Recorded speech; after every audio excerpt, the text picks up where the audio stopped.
If you're inspo tanks and make no mistake, you've come to the right place. Just give to Neil the time to straight up blow your mind with a new show of Drawing a Blank. Welcome back to another episode of Drawing a Blank. We're leaving Sai behind today and opening up Toon Boom to work on some animation. Before we begin, a huge shout out to Blixamy, who basically sponsored this video so that we could collab together on her newest song, And He Runs. It's about the relationship between Crowfeather and Nightcloud, and we worked hard to get it out to you guys the same day as Crowfeather's trial. Links to her amazing new song are in the description and cards. Be sure to check it out. So, we're animating a run cycle today. Before I started recording my footage here, I did a lot of prep work beforehand, which I can't emphasize enough if you are wanting to do your own run cycle, or any animation for that matter.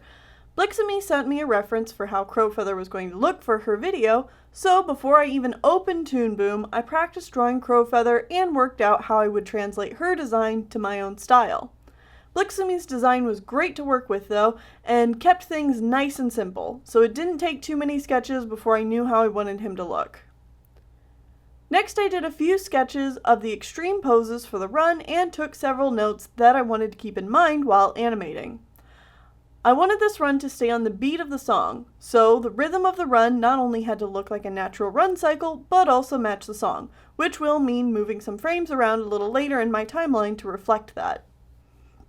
I also pulled out my good old animator survival guide by Richard Williams and studied his cat running animation again. It's a brilliant reference and it helps immensely with breaking down the motion into easy shapes and appealing poses. If you haven't picked up this book and you're an animator, you really should. Now that I've got all my reference material ready and a few warm-up sketches done, it's time to start animating. On our first pass here, I'm just going to get the roughest drawings done. It's all very unpolished and loose. If I have to change things later, I don't want to have to delete work that I spent a lot of time on, so I'm just working straight ahead between my two extreme poses and getting the basic shapes in there. I did a run cycle not all that long ago for my Floor is Lava meme, but I think it's important to point out that even though these are both run cycles, they're both pretty different from each other, and I didn't even really look at my old work as reference when drawing this new one.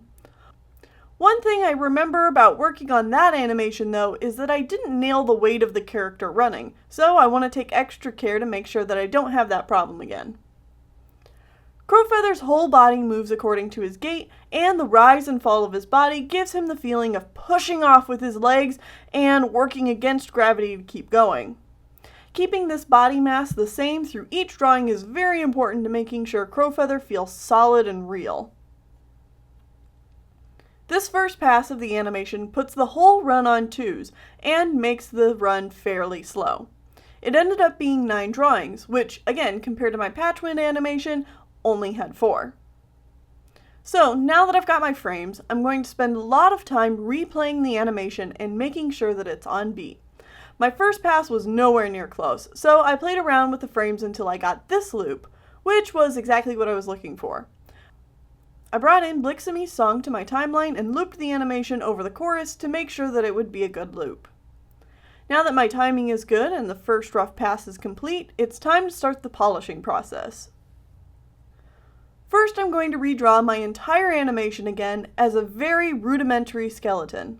I just want to get the bones of the animation marked, and now I can get a better idea if volumes like the body and the head are staying the same shape and if the legs are looking structurally sound. This pass doesn't take very long, but it's extremely useful. It can help you spot mistakes early on and be useful to look at later down the line. Here you can see my skeleton animation pass and the skeleton with the first rough pass together. Now that the skeleton and first rough pass are done, let's do a quick second rough pass. This time, I'm focusing on improving little mistakes from the first 2 passes and adding more detail to Crowfeather, like making sure to place marks where his eyes and his brows will be, along with getting his ears, nose, and mouth drawn in. Once this pass is done, I can really look at my volumes now and see where there's some proportion issues that need to be taken care of before moving on. This second pass is important for exactly that reason. In my first rough pass, it's hard to get a good idea of what the final product will look like in terms of volumes because it's so sketchy. But with this pass, I can sketch it out really quick, and thanks to my first pass and my skeleton, I can keep it much cleaner now and tweak my proportions. I'm going to really start fixing my arcs now when we get to the line art process. Now it's time to make sure everything looks good. I'm doing my line art in pieces so I can double check all my arcs throughout the animation. Starting with Crowfeather's head, I'm drawing it only once because it stays a nice solid shape throughout the animation. There's really no need for me to redraw the head and potentially have it change shape on me. So I copy and paste the head drawing into each frame and place and rotate it to match my previous drawings. Once I've done that, I can polish the arc of the head and then rinse and repeat this process for each part of the body. The tail, unsurprisingly, needed quite a bit of tweaking. Long, thin tails like Crowfeather's here can be particularly challenging in my humble opinion. Keeping the length and the volume accurate is difficult even when your character isn't moving all over the place. Now that I'm working on line art, I want to take the opportunity to say that I'm really excited to get my hands on Crowfeather's trial.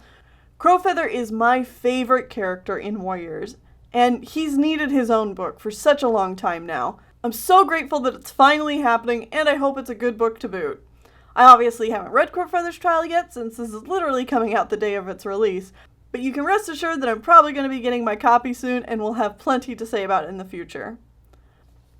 Once I'm finished with the line art, it's time to color. Again, not too much to say here. I'm pretty much just using the paint bucket tool, and that process goes by really fast. After that, though, I start shading. Blixemy and I agreed on a very harsh lighting to match the mood of the song, so I'm backlighting Crowfeather by using Toon Boom's tone filter and drawing in where the shading should be. I have a couple of different shading tutorials on Toon Boom on my channel. Feel free to look at those if you want a more in-depth discussion on that. And once that's complete, we have our finished run cycle. Ta-da! Now Crowfeather can run his little heart out. I'd love to do more episodes featuring animation for Drawing a Blank, but please remember that animation takes a long time to do, and Drawing a Blank is on a weekly schedule, so it might be a bit before we do this again. Thank you all so much for watching. Please check out Blixemy's channel and her new song, And He Runs. I'm your host, Tennille, and please, stay inspired. Off you go inside your mind again. Your legs must shake from the memories you chase round your head. I beg you no, but there you go to find a version of you that's dead. I don't know why I let myself bear the cuts every time you shatter our life to chase what you can't leave behind.